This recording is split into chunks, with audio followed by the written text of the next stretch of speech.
One of the questions that new clients repeatedly ask is, how does no-win, no-fee funding work?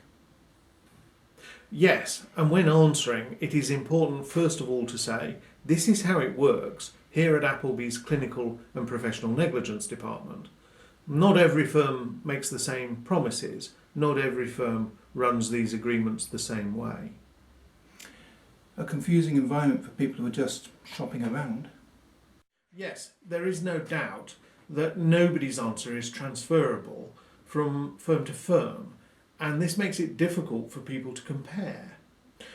I will try here to set out the basics of what the no-win, no-fee agreement actually means. It's important though to see this video as a cornerstone of your understanding. All solicitors want to get paid. In the past, this was easy, as solicitors simply charged their clients an hourly rate, and then at the end of the week or the month sent them a bill to pay. At the end of the action, clients were awarded legal costs. So if you won, you got the money in compensation, and the court would order that in addition you got all your money back. That's the money that you paid to your solicitor in costs over the preceding weeks. So in effect, the court would award the winner of a legal claim compensation, and then order that the winner should get a refund of the cost that was paid? Exactly so. So you still hear this on the TV. Mrs. X received an award plus costs. It was a good system, and it still exists in this format. The catch is, you have to have the money to pay the solicitor in the first place. This is the drawback. If you cannot afford to pay up front, you cannot afford to bring your action to the courts if you use this traditional model. A legal system for the rich?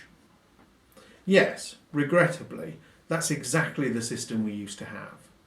The rich and the powerful could afford to run to the courts whenever they liked, and the rest of us just had to shoulder the burden of putting up with no access to justice.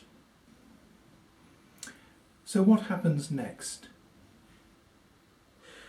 During the 1980s, the Thatcher government wanted to make it easier for people to access those solicitor services.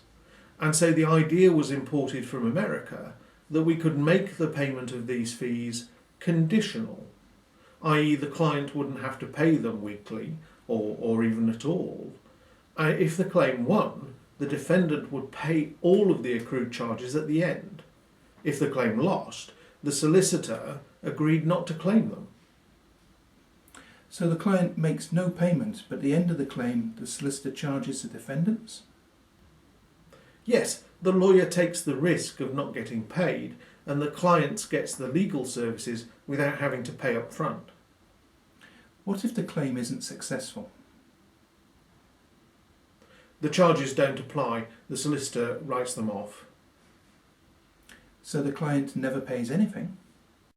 If you win, the defendant pays your costs, and the solicitor will take a percentage of the winnings. This is known as the uplift.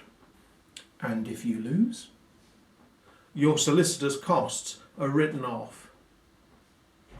Simple as that.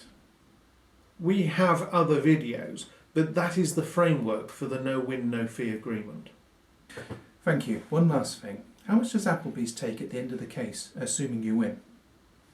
Our agreement for all claims that begin in 2016 is that we charge a maximum of 15%, no matter how long the claim goes on for, and of course our guarantee is that this is all you will pay to us, and only if you win.